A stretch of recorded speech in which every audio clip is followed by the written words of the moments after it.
Hello, everyone. So happy to see you all today. I have a good friend of mine, Adele Wing, and we are going to be addressing all things money today, minus the mindset. Because as we were talking the other day, how many times everything is just around a mindset and thinking about money from that perspective. And we want to kind of make it a little controversial today, bring up the topics that maybe aren't talked about as often, but ones that people are always thinking in the back of their mind. So excited to have everybody here today.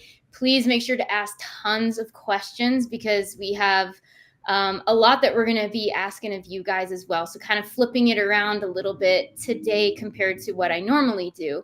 But just want to introduce Adele really quick. She's an AI strategist, consultant, and leadership mentor that helps business owners and leaders navigate the intersection of human behavior and emerging technology.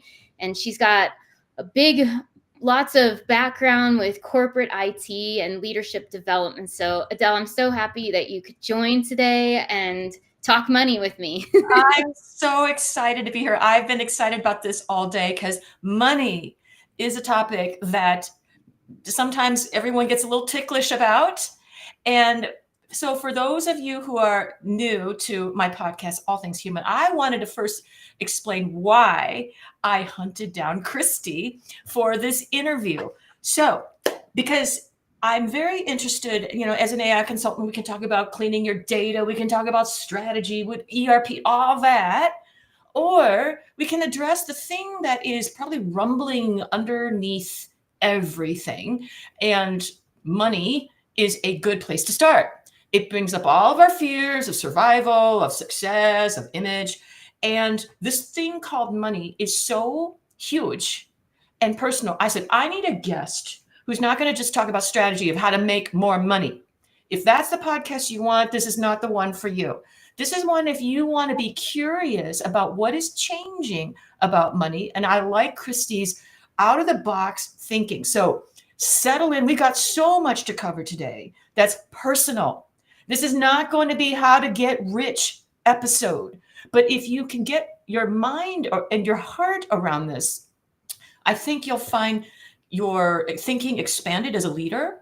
Making decisions won't be so gross because we're going to talk about a number of things about how AI is changing the money game, the human psychology game, making decisions. So we're done. Let's see. I got my sheet. So we're not talking budgets or numbers or ERP roadmap today. We're talking about our relationship to money, how it shapes our identity, and how it's being redefined by AI and this humongous digital transformation. So I like Christy because she's the one that understands the practical. She's built a very successful business in digital transformation, helping people deal with all the tech. And as part of that, you kind of have to be a therapist, understanding human psychology. I'm like, oh my God. So settle in. She talks about money that's more than math. It's personal, it's cultural, and often deeply emotional. And then we got this thing called AI coming. How are all these things converging? Perfect episode for all things human.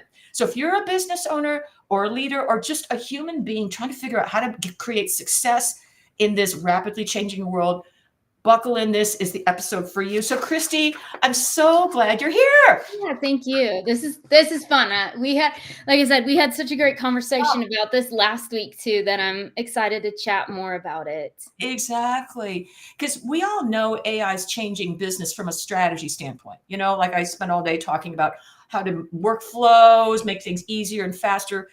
Wouldn't you agree, though, that underneath all of this strategic stuff, money is always hovering on everybody's mind? And with that brings up everything we love about money, we hate about money, we're scared about money, we're anxious about money. It just gets louder or more pronounced. How have you noticed this dynamic, Christy? You've been helping a lot of business owners pre-AI, and now with AI, what are you noticing is happening as you are advising people on their ERP transformation and all that groovy stuff? I think I've seen a lot as the times have changed is money plays different roles in it. There's different feelings that pop up around it. The culture changes views on what money is. And that was something that was really interesting as I've been reading about is you look back in the days, like when our grandparents, our parents and all that, and money was looked at very differently. Life was more affordable. You didn't have to rely on two incomes. You could get by with one income and have a lot left over to be able to do life and have balance. And now as we've moved into more technology, more I don't even know what to put it, but I would just say, yeah, more technology and more that things are coded and doing things where it's not as much manual work.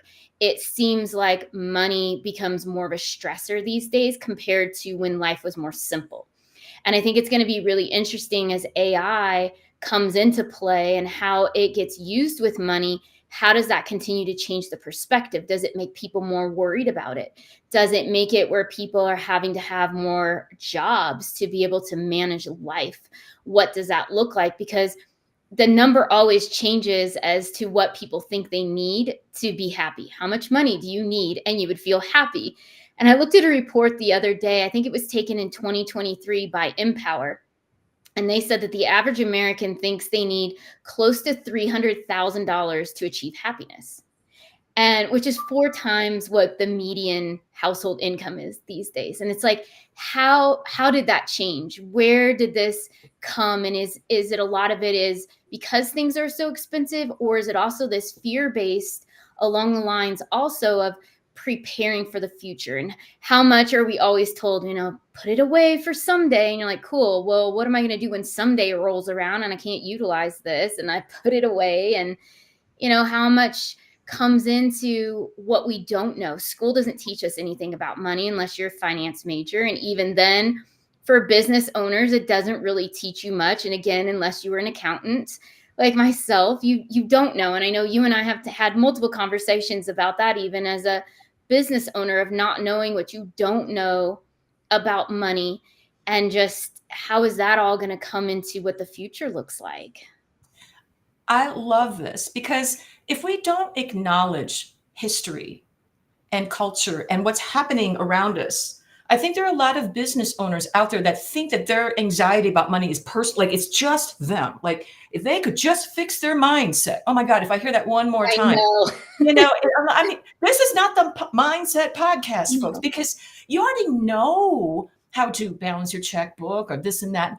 And I can't tell you how many clients I get that talking about money, you can tell the whole body stiffens. Mhm. They get very anxious. Nobody's thinking at their best that way. The body is already tense, and the accountant's going like this or this, and it just bounces. So if you're a business owner there and you are scared to look at your numbers, I mean, I've been there, or it said, or money is the heart of all evil, whatever. Just know that we are in a very strange point in time. From at one time, Christy, like you said, we used to trade shells for Yeah. money. Then it became, I don't know, at some point things were on the gold standard. Now we're on the silver standard. And who knows what happens now with AI. We might not even need money in the future. I mean, there are people talking about how money may become irrelevant, and we'll get into that. But it still touches into what you were talking about, Christy, this basic survival. Like money has been equated with survival. Wouldn't you agree? I would agree. Yep. Business owners. And if you don't know how much is enough, then it's never enough. Like, if you ask, the answer often is how much would be enough? Often the answer is, I don't know, more. It's like, I've worked with millionaires. How much is enough? You've been on Wall Street for 5 years. I don't know, more. So if we don't know how a feeling of how much is enough, then no amount is enough. And that is nothing a financial planner can help you with, or an accountant, or your AI, because right now, AI to me is just bringing up all these things. There's this idea that if I don't use the AI, I can't survive, right? Like there's this, I'll fall behind and everything. I'm going to fall behind and I'll become irrelevant by next Tuesday. But then if I do use AI, right now, what I hear is more, faster. Like, don't you want to make it? There's nothing wrong with abundance, but it's still the same. Tell me what you notice. If everything's just faster, Mhm. but does it feel like kind of the same song, different day kind of thing? That's what I think. Same song, different day, but also same song, like sped up. Like if you go back to, I remember getting, using like my mom's records as a kid. Remember, and you could put them on a faster speed and it would speed things up, which was hilarious. I'm like, Journals. "Oh, Yeah. dang." Yeah. I feel like that's how technology is moving with money too. You're just speeding it up, but not really, in my opinion, doing enough due diligence to understand what are the repercussions if you do that. What is going to happen later on, and how many times then listen to a documentary years later, like a social dilemma. Hey, we thought the like button was great, and if we knew it would have caused this many problems later on, we never would have developed it. And how many things are intended for good but then switch to more of an evil based on it because it gets flipped in a bad way. And unfortunately, that could potentially happen with how we view money, and also into how does the US view money compared to other countries that look at money in a very different way. Absolutely. Oh my gosh, I see Kyler in the comments. Yes, Kyler's amazing. I did an amazing interview with Kyler as well. I pick really groovy you people do. to talk about the same topics. Kyler, I want to interview you again. It's like, oh my God, we need more of these out of the box thinking. That's not just how to implement your ERP, like that's not what gets people inspired. It might be more of a conversation of why does it feel like I'm so anxious all the time?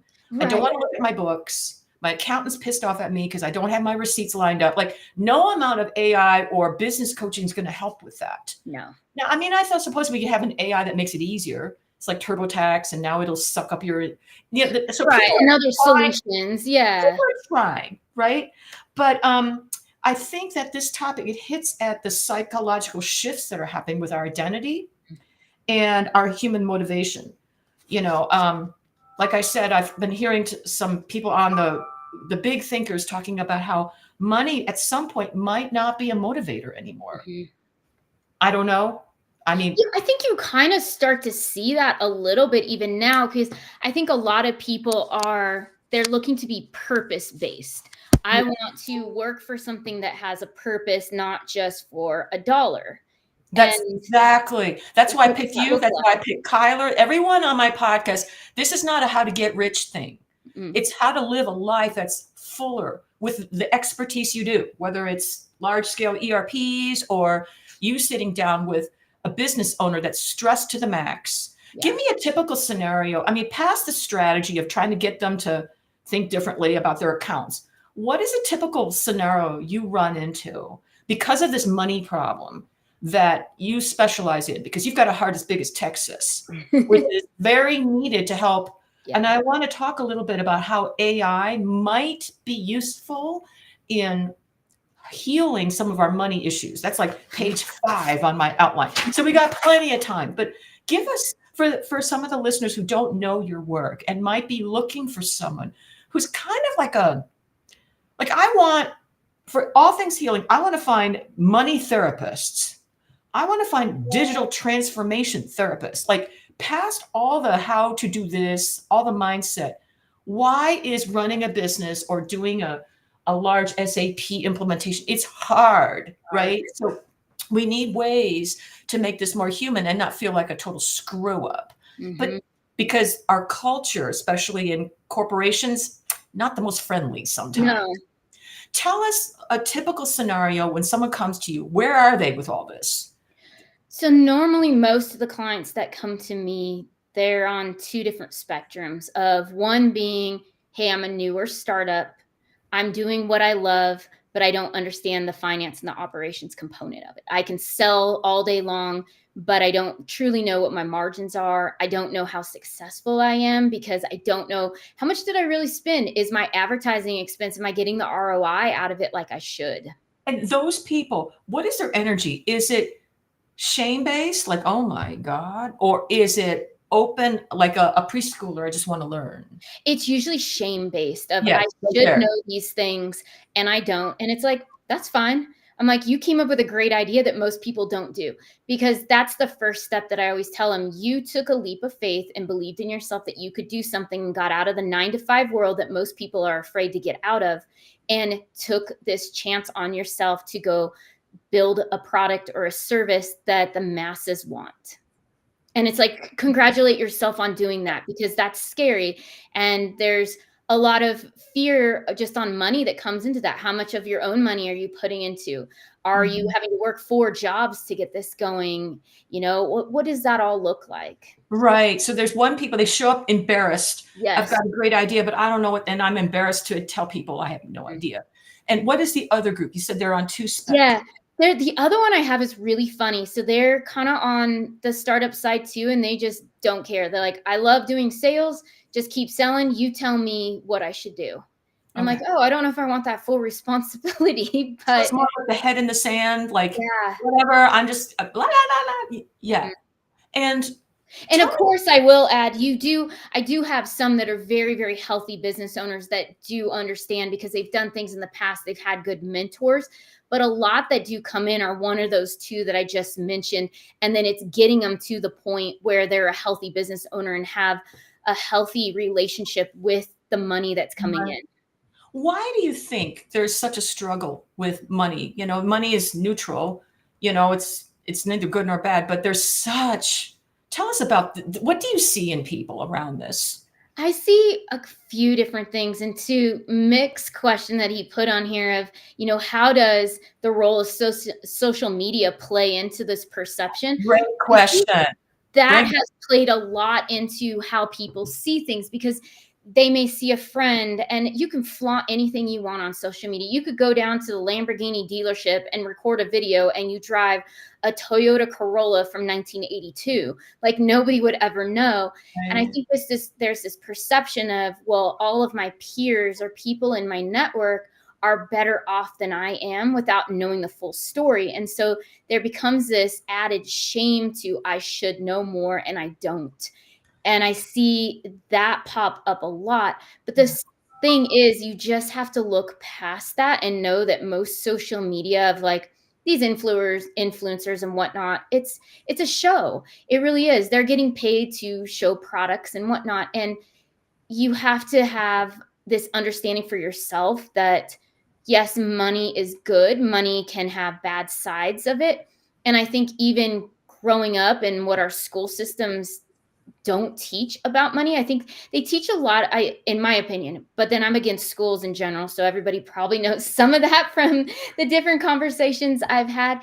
Is, I think school teaches you to have a bad relationship with money. They don't teach you how to utilize it as a tool to get to where you need to be. How many friends did I have? We went to college, and they got the credit card companies lined up day one of college and be like, "Hey, would you like to sign up, because now you can afford more things?" And then they're in debt by the end of the year, and it's silly. Yeah, a couple things came to mind as you were mentioning. First of all, moving forward with AI, no one's going to trust what they see or hear. Like you No, could manufacture a picture of a Lamborghini. You don't even have to go to the dealership anymore to show a photo. And so when people start losing trust of what they see or hear because everything's made up, what do we have left? Right? right? The Yeah. human, because it's going to happen. And the other thing I thought about, what was I going to say? There was a brilliant thought. Anyway, it'll come back to me. But yeah, we're not taught about how to use money. To me, in my world, wouldn't it be great if people thought about money just like oxygen? Yeah. That there's plenty, like nobody's hoarding oxygen. Like I got to breathe more to stay alive, but there's enough, Hmm. right? But it feels like with money, it's never enough. Like, but if they're just energies, they're just resources. If a company felt like we have enough oxygen to pay our employees and stay profitable, do we need more? But that seems like the pressure coming from the stockholders, the people who are not part of that. This is Adele espousing, but if I'm not part of this organization, I don't know what they do. I have no vested interest, but I own stock and I live 1,000 miles away.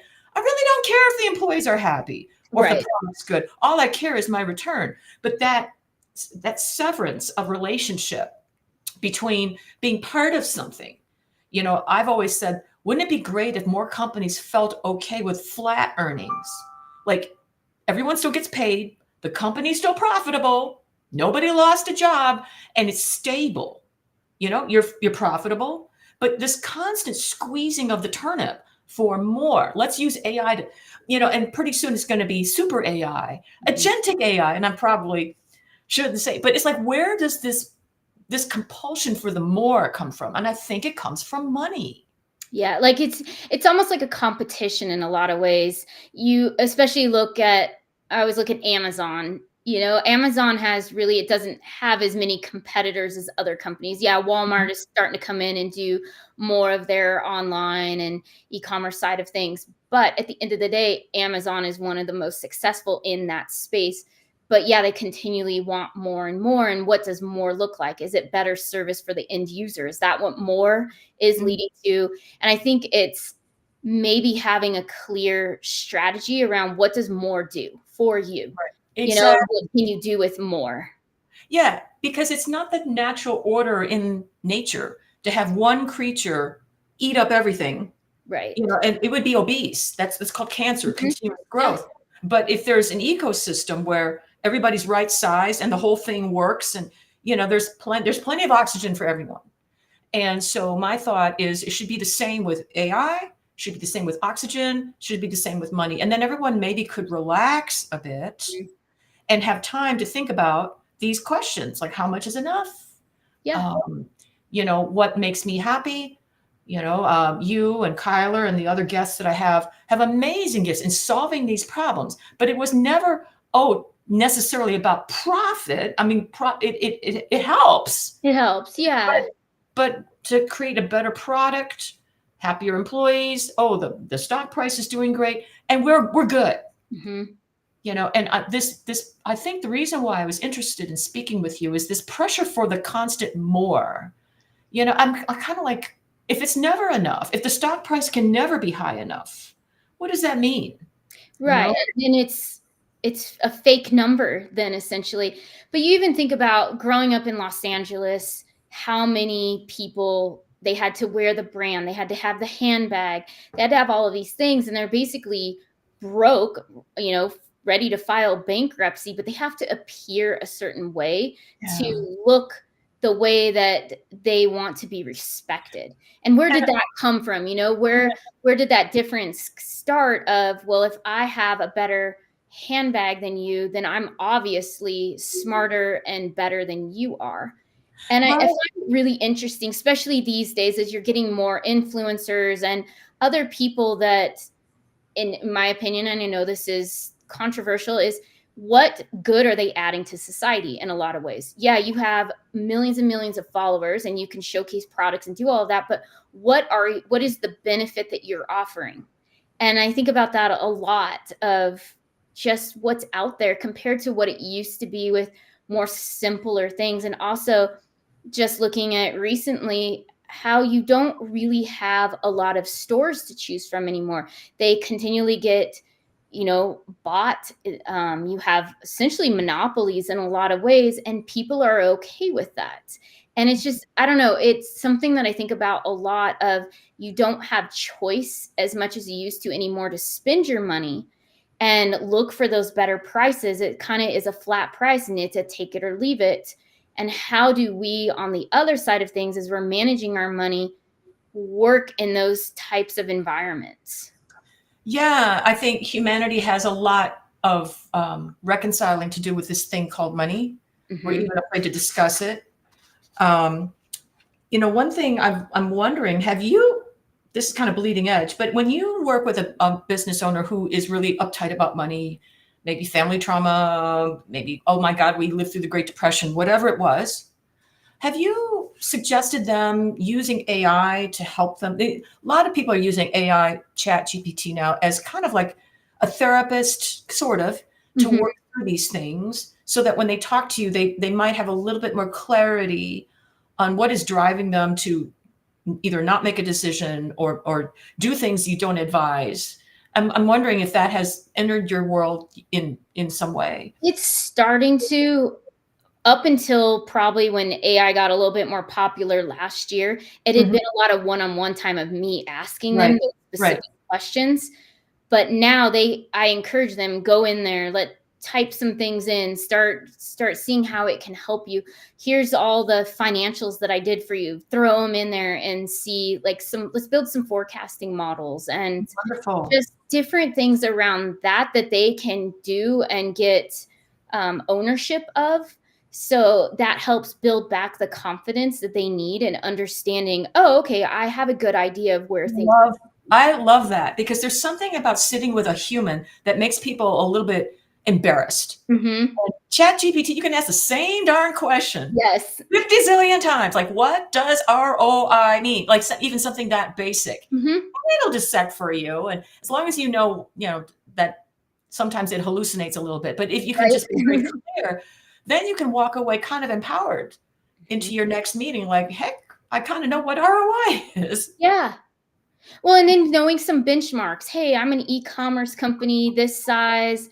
I spend X on advertising. What's the average benchmark for my size? And then it gives them an idea too, because a lot of clients that come in, they're heavy ad spend, and it's Ah. helping them understand, is this beneficial for you? Are you really getting a return on it? And it's like, well, I don't know. They just told me this is what I should do.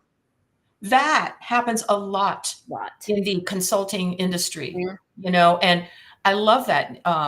If a consultant is advising something, whether it's implementing whatever, it's always nice to have a source to ask, tell me why this might have been recommended or what would be an alternative. And without feeling like you're, getting in someone's face and asking stupid questions, because I know a lot of clients get intimidated. And I mean, I do sometimes Yeah. when someone is talking to me about, oh, I need agentic AI for this and that. And I later I'm like going back and going, oh, okay, got it. Yeah. Got it. Now I understand how this model with the orchestrator can do all these things. And yeah, Yeah, it's really interesting how it all pops up. But I think there's a lot of good that can come with this for the small business owner who doesn't necessarily have the resources to spend on technology or expensive consultants to help them get to a good place. right, right. And what are some benchmarks you would look for what that lets you know that a business owner does have a good relationship with money so that they're not triggered, that you can tell that they don't tense up, they don't go into embarrassment or shame. Like what lets you know that someone is ready for a deeper conversation if you're advising them on something that's a little more complex? Usually it's been like some time around things of just, hey, I'm slowly teaching them. These are what some of the terminology is if they're not familiar with it. Like a good idea is when they have inventory and letting them know, hey, let's not just count it at the end of the year. Let's count monthly and see where we're at. And this is usually because they're shipping things out of their home. They're, just getting going. They're maybe doing $1 million a year, and being able to show them, hey, this is how much inventory was bought, this is how much was purchased, and being able to see a true cost of goods sold and explaining to them what that cost looks like. And I've seen that just like light bulb for people being like, oh, yeah, you're right. This is why I am counting now, because now I can see more of a real time, at least on a monthly basis, how quickly my inventory is moving compared to me just looking at the end of the year and saying I sold, 100,000 units. But now I Right. can say, hey, I'm selling X per month. And now that gives them a number. Oh, well, what if I sold 500 more per month? And then it gets to help them plan Right. accordingly of how they want to sell things and adjust their sales forecast. So it's been really fun. And it's also fun to show them, hey, when we look at your bottom line, hey, maybe this month you didn't do so great, is a little bit lower. But I like to look at the percentage of net income to overall sales income. What was our percentage? Are we doing better than 10%? That would be really good. Stay healthy between 10 and 15% of that number at the end of the month. And how do you keep people relaxed in these conversations? Because I can recall a time if someone started saying those words to me, Yeah. I would be listening, but I can feel my body going, oh my God, I hate this. Like, right. And when that happens, the business owner just can't absorb No, information. they They're not can't. at their best. It's shadow. Can we just get through this? What are things you do to just calm people down so they don't feel so gross about this? And I don't know where this came from, that it's gross to talk about money, but enjoyable to talk about, I don't know, the latest ad. Like, Right. it's sort of assumed that anything numbers oriented is less pleasant, but Mhm. is it? I would love to hear from you. To me, the numbers tell a story, Yeah. but yeah. And I think the biggest thing with them is that I try to tell them, hey, this is it's story time, and we're going to see what story our numbers are telling us. Do we like the story it's telling us? Maybe we do this month, maybe next month we're like, yeah, it's not so great. It's not a good chapter. Let's see how we can change our adventure for the following, and just really making numbers fun. I think How do so you do much that? of it is people, like you said, they're overwhelmed, or it's like, oh my gosh, we're having this. You might as Yeah. well talk in a monotone voice and sound like a science professor. And then it's like, no, this is actually fun. And breaking it down little by little with them. So when I review their financials at the end of each month or quarter, whatever that looks like, and being able to kind of quiz them on things of like, hey, remember last month we talked about this? What are your feelings about it? Or what are your thoughts about what this number looks like, and helping coach them along, that even if they do get it wrong, it's like, oh, well, you were close, and here's what it would be and whatnot, but making it a very, safe environment to be in, of like, nobody's going to judge you on here. It is what it is, and you don't have to share this with anybody. This is just between you. And if you do feel like sharing it out to your employees or whatnot, you'll do that when you're very confident in understanding the numbers. And there was a book, I quote this a lot. It's called The Great Game of Business. And it's one of my favorite books because he did something that was very unique at the time, as it was sharing the financials out to the entire company.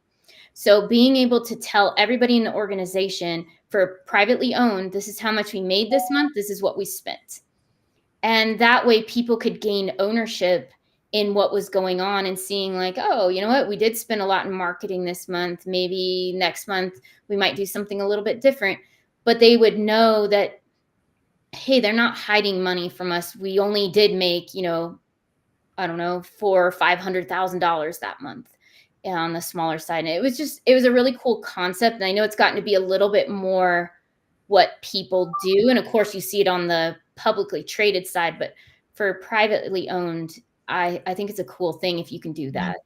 Oh, I love the idea. The word fun. Yeah. I've never heard money You discussed don't as see money, and yeah, money and numbers are never usually fun. I don't know what I think it's because no matter at the end of the day, if we go all the way down to the bottom line, and this is where, some awareness Hmm. or open discussion, money has been associated with basic survival. And I don't know how to sit with that. I mean, without putting a pretty bow on it, because my thought is, does it have to be that way? That if you don't have money, you can't eat, you lose your house. I mean, that's kind of it's a carrot and it's a stick, sort of. Yes. And part of me wishes it could be more like oxygen, Hmm. that you're going to breathe. As long as you live, there's going to be oxygen there. You're never going to be deprived. But I'm wondering, can you imagine a world where money it was decoupled from your basic survival, whether you could eat? Hmm. That sort of blows people's minds. I think it's so associated with, the hand to mouth grab, even people making millions. What are your Hmm. thoughts on this? I think I've seen some of that, even when people that are very wealthy, if they grew up in a scarcity mindset, if they grew up extremely poor, they still can't separate that life that they had, and they still want more all the time, because this fear of it will either all be taken away from me, or I won't be able to survive because I haven't made enough and it takes so much. And I would say I understand that, because I've had some of that scarcity mindset at times, that, oh no, I got to make sure this is taken care of, or this or this, because no one's coming to save me. And how do you separate from that, and then have a more healthier relationship with money? And one thing I read about the other day was, if you look at European countries, it's a little bit different, because they use money to have a balanced life. They want the 5 weeks of vacation. And in the US, where that more hustle till you drop kind of Mhm. people, because the whole thing is work harder, make more money. But where does that break even point come of I can continually work harder, but it doesn't give me anymore because now I'm burned out and not happy? This is where I hope AI will lead us into a totally different direction because um, rather than squeezing blood out of a turnip, AI does present the possibility that we could generate a lot more with less work Hmm. and not have this idea that if I don't work as hard as everybody else, I'll fall behind because it's like you said, it becomes like a rat race kind of It thing. does. Yeah. AI is such a game changer. And it's a little bit early right now to predict whether it will be the path to our freedom, which is what I'm hoping for, that Hmm. companies can right size. You don't have to lay everybody off. The company's profitable. The people that are hired, like Kyler mentioned, each person is just 10 times more valuable. Everybody's happier.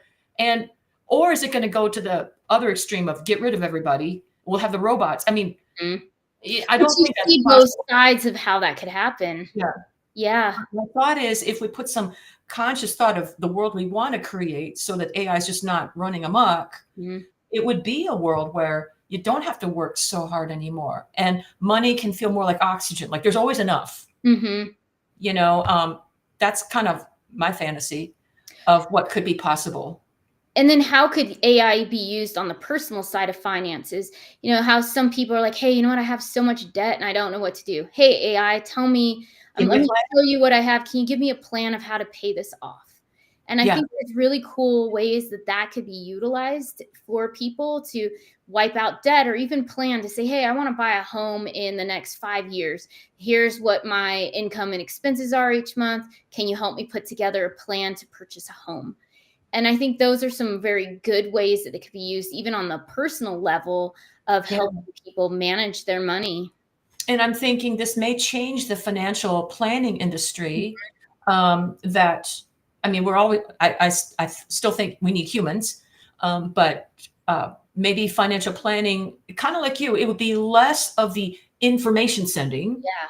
This is what you do, and more sitting with. Tell me about this anxiety that you think you're going to go broke if you got all your money in, I don't know, crypto or whatever. Like Mhm. helping people work through stuff as humans that right now there doesn't seem to be enough time. No, there doesn't. And you think too, even with everything, that there's been this shift back to more personal touch as well. You look Mhm. at how customer service got so far away from a one-to-one interaction, and people are craving and desiring that to come back. But then you see other industries that don't really do that anymore. How many banks do you go into now and there's more ATM machines inside and maybe two tellers to Yeah. answer a question, and they're like, "Hey, really, if you want to talk to us, you got to go online, schedule an appointment because we Yeah. can't talk to you without that." And it just creates oh, why do I want to do business here? Because I need to talk to somebody. And how will that come with the AI? Like you said, if you can use that to kind of do the information overload, and then you got the person on the other side saying, "All right, let's talk through this and let's really make sure that this plan works for you," and bring the real human side of it, that I really hope AI will never get to the point where it can be the human touch, because then otherwise you steal the whole purpose of humanity. Yeah.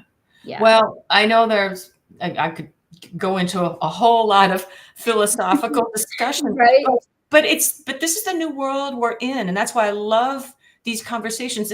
And if you're listening, folks, it's not like Christy and I have an answer, but No. we're just sort of planting the seeds of, like all my guests are just planting the seeds of what's possible.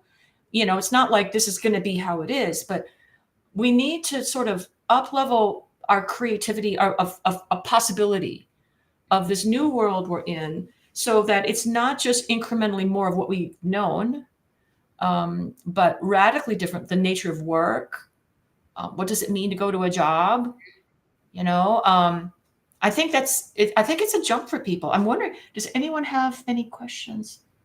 We've been yapping, so if you got I questions, know. I yeah. was looking through it too. Let's see. And I'm just going to check my question. Okay. We've talked about, you already touched on a point that I was talking about, that rich, uh, alternative currencies like attention, ideas, and creativity versus dollars. You know, like right now, people would rather get 100,000 followers on Instagram Mhm. than be paid an extra few dollars. Likes and follows are becoming the new currency, which is strange, but Or even time off. yeah, I would like to have more vacation, to have a more, some downtime than being at work, and they're willing to take a pay cut to get that balance. yeah, yeah. It's fascinating. Okay. When you lie awake at night and you think about what your clients most need, like if you could wave a magic wand, what would it be? Because I'm sure you're hearing the same things over and over with this money wound, with this shame, and you do your best to help alleviate that Yeah. in your heart. But what is it that if you could wave a magic wand, what would it be for your clients and for the world around this? I think it really would be that don't to have a good relationship with money and not be fearful of it. Because I say this a lot of times too, if you get fearful about something, you get stupid. You make dumb decisions, you run away from things instead of facing it on. And I was reading a book the other day that was kind of talking about that. It was telling you take on the 500-pound lion instead of letting it eat you for dinner. Essentially, like push back on it and try to you know be able There, to gain that be, gain confidence in what it is, even if it hurts. there's so much heaviness and shame. What are some things people can do? I mean, we said AI, use the Yeah, AI to yeah, work through stuff at 2 in the morning when you feel miserable. It will never laugh at you, and thank God. right. Um, but but when you talk to business owners and you can feel that tightness, what have you done that helps them feel less crappy? I've helped them hire people to, pick up some of those gaps inside their organization, whether it is, hey, they need a daily bookkeeper on staff that can keep up and, make sure the data is all in there, or it's somebody like myself. I come in once a month or a couple of Mhm, times a month and we review numbers and make decisions. It's almost like having a sports coach and you're refining your sport, and you mhm. can't do it alone. You have to have somebody that is, so many steps ahead of you because they're the expert. I love what you said. You can't do this alone. Everybody, we're a culture that thinks you should be able to do all this by yourself. I can't tell you how many clients I've met, especially solopreneurs and very small business owners. They don't want to hire anybody. They're like, No, that would cost too much. right? So they're doing five, and they don't like these things. They're doing it all themselves. And I Yeah, know that the money wounds related. I'm yeah. sure you've seen that. Oh, I see that a lot of, well, I can't afford to pay somebody to do this, so it'd just be easier if I did it myself. But then it never gets done because their skill set is not in that area, or they hate it. Like legit hate that area that they would have to do the work in, and so it never gets done. And it would be okay, well, let's find somebody, and if the compensation doesn't work, maybe we can figure out some other alternatives. I've seen people in the beginning, making sure you do your due diligence. I'm not saying this is for everybody, but some are even willing to give up a little piece of equity Hmm. to get like a fractional CFO to come on, Hmm. or CFO to come on, different ways to be able to pay, or working out, hey, maybe their company provides a service that you need. There's some trades that can go along with the compensation, there's bonus structures, all of those things that I think some business owners don't think about because they're so stressed out about the, oh my gosh, I got to pay you and I got to put you on payroll, Hmm. without thinking of what a true plan could be around the strategy of how to pay that person, because it's going to pay off. How many times these business owners are like, yeah, I did this and it was painful because I had to, cut the checks, but now, my sales increased because I could go spend my time where I do well. Love that. And for the audience, I forgot to mention, Christy is a fractional CFO and does offer these services. And I love the model of perhaps a small slice of an equity, because then as the pie gets bigger, it's bigger for everyone, Yep. rather than being treated as an expense. You're helping grow something. And Hmm. that's kind of nice. Yeah. I think it's just a different way to think about things. And there's a company I worked with, and they had a good friend of theirs, and that's what he did. He spent his whole life. He was a fractional CFO and just owned multiple percentages of a lot of companies he worked with because that's what they could afford. And then the day that they got bought or sold, and paid out very well for him on that side of what he invested into them and what they invested back into him with, giving out dividends and, a nice paycheck when they sold. Yeah, and it seems like in order to even envision these possibilities, you first have to sort of be a little bit more relaxed inside instead of tense, living for, the next quarter or something. Mhm. That would be my hope if you're out there as a business owner, that you start listening into the possibilities instead of your own embarrassment. I mean, because I have it. Yeah. I was not raised to understand this thing called money. And when my business started doing very well, I was overwhelmed. I had no idea. And then I had an accountant that kind of reminded me that I was disorganized, and that didn't help. And so I eventually did find someone who was like, "Oh, well, you're creative and you Mhm. spend your time with clients, and so what if you don't have the best records? We'll figure it out." And I can't tell you that just calmed me down, because it made me realize it's not just me.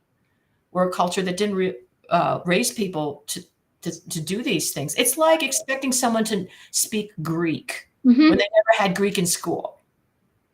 And now you're faced with an exam on Greek, and you're just like, "Oh my God." You're like, I can't do this. Yeah, and then the shutdown, the procrastination, the poor decisions that sometimes happen. Yeah, I see that a lot.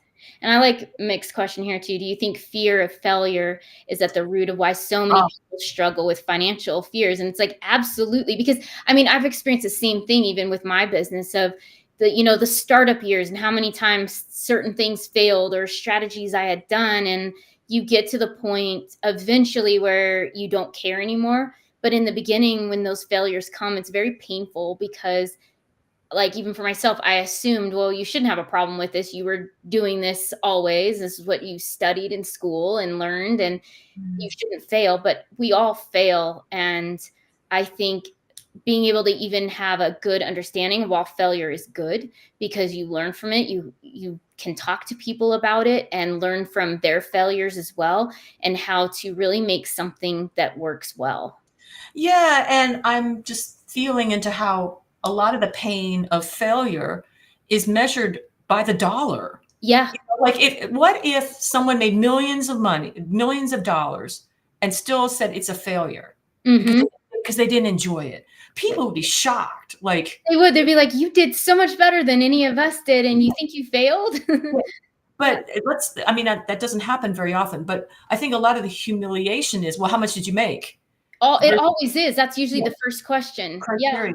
So that the dollar equals success. And we're just trying to say, only just because of the way we've layered it, Mhm. and what would happen if millionaires said, that was a failure. I didn't enjoy myself. People just wouldn't be able to grasp that. No, they wouldn't. But if Instead of someone looking fails, you internally. didn't make enough money. Oh, Mhm. well, you failed because you didn't clear enough. Yeah. But you're like, "Hey, I added 5 new employees and I got into a whole different market, but yeah, I didn't make any money this year because I made that investment." Exactly. And I learned, I touched all these lives. I explored a part of the market that hadn't been served. My interests changed. I thought I wanted to sell apples. Now I want to sell bananas. Does Mhm. that mean selling apples was a failure? Well, some people would say, it's very weird how It we is. equate success and money. Yeah, and just I always say people's opinions when you never ask for them, they love to come find you and be like, "Well, you should have done this." You're like, "Well, thank you so much. You for Please, your moving on." moving on. Yes, Yeah. I get those a lot. It's just unsolicited advice, and it's like, "Oh, appreciate it that you don't know anything about this industry, but yes." Wouldn't it be great if people felt more confident about failing? Like, if the dollar was not associated with whether something was a success or failure, I wonder if people would try more things. I wonder too, and you think about even going back in history of how many people, 18, probably pre, I don't know, maybe late 1800s would be the latest, but how many people were they were entrepreneurs themselves. And then as things became more industrialized, people started becoming employees. And did that have a significant change in, oh, well, this is safe because I know exactly how much I'm going to make every day and I don't have to figure anything out. I know exactly what's going to happen, and it takes away some of that. And did that get your failure muscle weak Oh, that's a because good you point. no Yeah, longer can accept mhm. failure. Whereas back in the day, hey, you know what? My crops didn't turn this year because there was too much heat or too much rain. And these days, what does that look like? Even from an entrepreneur's perspective, in our time, some people are really apt to fail and you hear about it, but then so many times you only hear the good story of, yeah, I made billions of dollars this year, but you didn't know that for the last 30 years, it was one failure after another for them. And that Yeah. picture isn't painted. And so you get a view that you yourself are failing because you're not this, wonder story that happened overnight. When again, it's the social media view of you don't know the background, you just know the picture that day. Mhm. Yeah, and once upon a time, back in the day, we didn't have large organizations Mm, with people on salary doing obscure jobs that, right.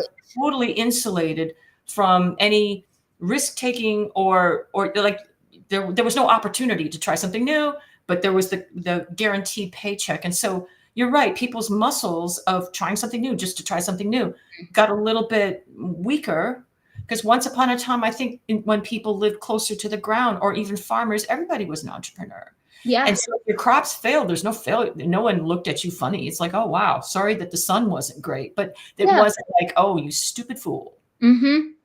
Yeah, or even back in the day, you had, your blacksmiths and all of these people that were making things. You wouldn't tell them, "Oh, your order didn't come in on time, so I guess you failed." It would just be like, "Well, things got held up and it'll be here Tuesday."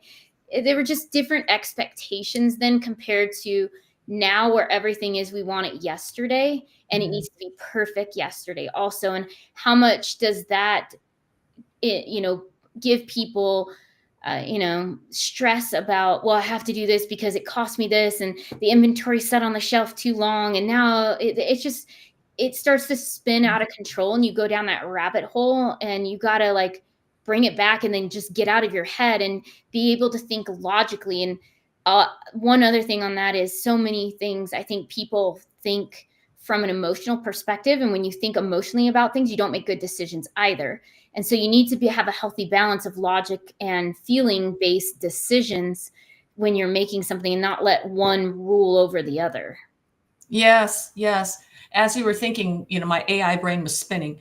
And I can't help wondering, well, what's going to happen to people when everything you want shows up perfectly?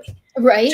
Instantly. Like, what will people do? Like, the brain just can't fathom that kind of existence because so much has been through struggle, through all this. And I don't know. I guess we'll see. I'd love to hear if anyone knows Yeah, what's I'd love to know you too, like know. the Yeah, impact that you would experience on the thing. Because I think even with people, there's a fear also of what happens if I become successful. What will that look like? yeah, yeah. Like, and what does success? How much would you need to feel successful? There are a Mm. lot of people very happy living modestly, Yeah. and there are people like I've had clients that they have more money than they can possibly spend, but they're miserable. And this puts on its ear the whole, I know this is going to tweak some people, but the whole law of attraction thing with money, there's this idea that if you're positive, the money will come. And I'm like, well, sometimes, Yeah. but you have people with a lot of money who are absolutely miserable. Yeah. So you can't say that that principle is a law. It's a guidance. It's a suggestion that Mhm. when you are, open to new ideas, you can manifest. But there are a lot of people with a lot of money that are absolutely miserable. Yeah. There really is. And I think too, you look at I always say Tom Brady is a good example of this because he has everything. He's a phenomenal athlete. He's made a lot of money with, his advertisements, all of these things. But you see him in so many interviews and he's like, yeah, I did these things. But there's not this joy that comes with a lot of people that you see that live modestly, Mhm. that they're just they have a whole different level of happiness. And Mhm. where does that level intersect with money of, hey, I've made a certain point and I no longer have the joy that I used to have. That was right on my outline. that joy doesn't come from the dollar. No, it So doesn't. where does it come from? And AI is asking us to confront this. Mhm. If making more money doesn't make you any happier, what does? Yeah. And when people are struggling hand to mouth, there's the idea that when I have X amount, then I'll be happy. And we're just suggesting maybe not, Yeah. and it's an existential question that mankind hasn't really grappled with as much, because so much has been about the lack, getting more, I'll be happier when I get more. Well, what will you do when you do have more? Yeah. Exactly. So I don't think anybody can really comprehend that either, because they don't know, you don't know what you don't know in a lot of no, ways. we And don't even know. the people that have achieved that, that have enough, like the Warren Buffetts of the world that have more than enough, where, it'd be cool to have him on an interview and be like, Wouldn't hey, that what be was cool? the point of when you made a lot that it became kind of just flat? You're happy, Flat. you're not happy. Exactly. And I think we're going to see that more Yeah. and more with the tech stuff coming. Um, these are the big questions: our relationship with money, joy, happiness, separating that from the dollar. Where does that take us? And how can companies thrive in this new, if it's not squeezing more blood out of a turnip, out of every Right. employee, and work is going to change. Work is going to become, um, we don't know yet, but I think it's going to open up a lot of possibilities. Mhm. Maybe we won't need to work as much. I think the latest agents are going to open up to possibilities of what we can do as humans. Yeah. Um, so yeah, There's lots of exciting things a coming. lot of exciting things. Let me see if Yeah. there's anything else. Okay, AI for being a money whisperer, which we talked about. Talked about, Ladies yeah. and gentlemen, use it. Any anxiety you have about your debt, your credit card bill, you missed a payment, use AI, because I have found it very useful to discern why I feel a certain way. No Mhm. one else has to know. No. And you can turn off that thing. It's not training the model. It stays just with you. It's Yep. confidential.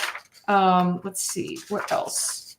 Um, okay, so I have some technical things, typical AI questions. You can use AI for better decision making with your money, with better data stewardship, all that stuff. But I'm going to skip that today. That's We'll more do typical that AI. one another day, right? Yeah, well, because it's more what you would get It on is. other podcasts. But I always like, what does it mean to be happy as a human, to run a company, to be abundant? I think the word abundant has been coded to mean money. No one wants to say money, so they use Right. the word abundant, but no one can tell me exactly what that means. So to me, it's like oxygen, sunlight. You don't see one plant hoarding the sun from the others. But we have this idea: if I have more money, it's less for you. Is Mhm. that true? I think there should be. I want everyone to be abundant. Yeah. It's not, I don't want everyone to live small, but we don't need to have billions either. Mhm. So, I mean, I don't. And I think it looks different for everybody too, of just abundance for some people could be community and friendships. There was I think there was an ad while back that was like, I want to be rich in community, rich in love, rich in Those two family, things. all of these things. And I think that's where abundance comes from. And money is a tool Exactly. that That makes gets it us through easier for those. some things, but no amount of tech or AI or whatever is ever going to get you community, love. Gonna People make it worse for you actually, because if you don't go and interact with people, and this is like a soapbox for a whole nother day, but Yeah, it's being able to be out there and having relationships with people in person, not on your phone, not on, a video or anything like that. It's doing time with people, because that's where, at least for me, that's where all of my joy comes from, is people time. absolutely. That's a great quote. Maybe I'll stick it at the Yeah. beginning of the podcast. But I think that's, if you go all underneath all of everybody's insecurities and the tech and the money, and it comes down to better relationships, more Yes, it community and does. love, Yeah. you know? Yeah. This has been so amazing. We could talk Yeah. all day. I love your thoughts. Um, I feel expanded. So I can't wait to share this with my community. And everybody, I think Christy's amazing. Thanks. She's not just your average, part-time CFO. She knows a lot more about what is needed to create happy life and a healthy business. They go hand in hand. You don't have to sacrifice one for the other, but sometimes an expanded awareness helps, Yeah. you know. So this has been amazing. Thank It's you been so fun. much. Yeah, thank you. Okay. Bye. Great. Thanks, everybody.